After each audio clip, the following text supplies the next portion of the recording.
देवी का प्रादुर्भाव व महिषासुर की सेना का वध। श्री मार्कंडेय जी बोले, पूर्व काल में देवताओं और असुरों में पूरे 100 सालों तक घोर संग्राम हुआ था।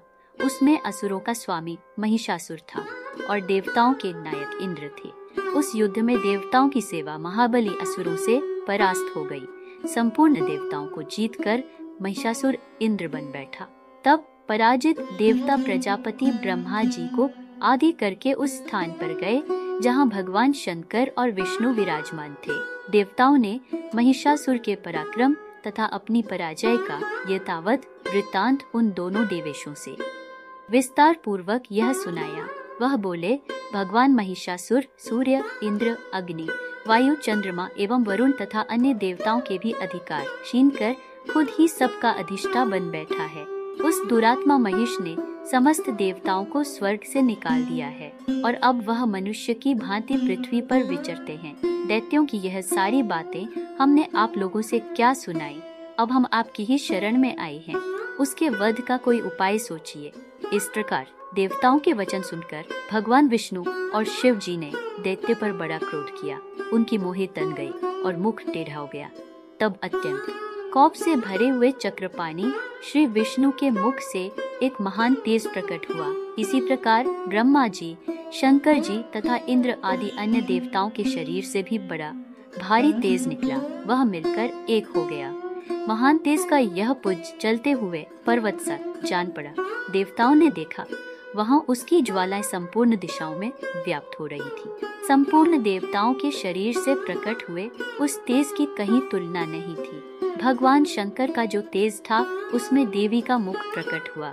यमराज के तेज से उसके सिर में बाल उत्पन्न हुए। विष्णु भगवान के तेज से उनकी भुजाएं उत्पन्न हुई।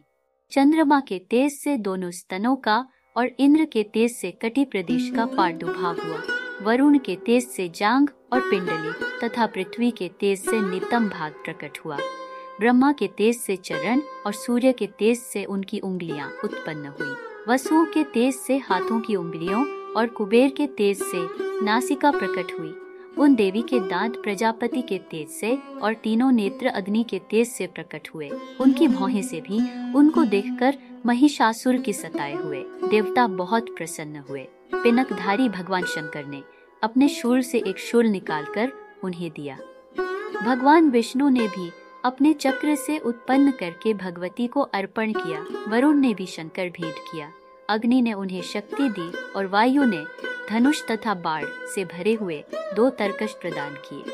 सहस्त्र नेत्रों वाले देवराज इंद्र ने अपने वज्र से वज्र उत्पन्न करके दिया और अरावती हाथी से उतरकर एक घंटा भी प्रदान किया।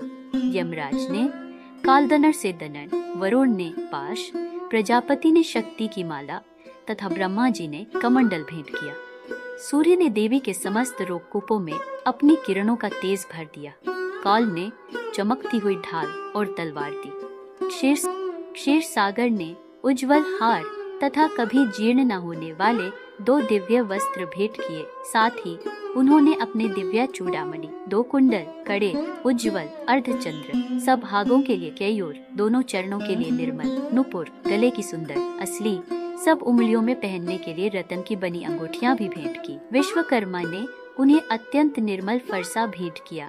साथ अनेक प्रकार के अस्त्र और कवच दिए। उनके सिवाय मस्तक और वक्षस्थल पर धारण करने के लिए कभी ना मुरझाने वाले कमल की मलाई दी। जल्दी ने उन्हें सुंदर कमल का फूल भेंट किया। हिमालय ने सवारी के लिए सिंह तथा भांति भांति के रतन समर्पित किए। कुबेर ने मधु से भरा पान पत्र दिया तथा संपूर्ण नागों के राजा शेष ने, जो इस पृथ्वी को धारण करते हैं, उन्हें बहुमूल्य मणियों से विभूषित नागर भेंट किया। इसी प्रकार अन्य देवताओं ने भी आभूषण और वस्त्र देकर उन देवी का सम्मान किया। तत्पश्चात उन्होंने बारंबार उच्च स्वर गर्जना की। उनके भयंकर नाद से संपूर्ण आकाश गूंज उठा। उस समय महिषासुर ने बड़े क्रोध में आकर कहा, ओ, यह क्या हो रहा है? फिर वह संपूर्ण असुरों से घिरकर उस सिंह की ओर दौड़ा और देवी को देखा, जो अपने प्रभाव से तीनों लोगों को प्रकाशित कर रही थी। उनके चरणों के भार से पृथ्वी दबी जा रही थी। 1 करोड़ रथियों को साथ लेकर महानु नामक दैत्य युद्ध करने लगा। जिसके रोए तलवार के समान तीखे थे, 60 लाख रथियों से घिरा हुआ वाशकल नामक दैत्य भी उस युद्ध में लड़ने लगा। पारिवारिक नामक राक्षस हाथी, स्वार और घुड़सवारों के अनेक दलों तथा 1 करोड़ रथियों की सेना लेकर युद्ध करने लगे। कुछ दैत्यों ने उन पर शक्ति का प्रहार किया। देवी ने भी क्रोध भरकर खेल खेल में ही अपने अस्त्र शस्त्रों की वर्षा करके दैत्यों के अस्त्र शस्त्र काट डाले। देवी जगदम्बा ने दैत्यों की सेना को क्षण भर में नष्ट कर दिया। देवी का वाहन भी क्रोध में अपनी गर्दन के बालों को हिलाता हुआ असुरों की सेना को मारने लगा। कितने ही असुरों की कमर टूट गई और कितने ही असुरों के मस्तक कट कट कर गिरने लगे। वहां देवी द्वारा गिराए हुए रथ, हाथी, घोड़े और असुरों की लाशों से धरती भर गई। थोड़ी देर में वहां खून की नदियां बहने लगी।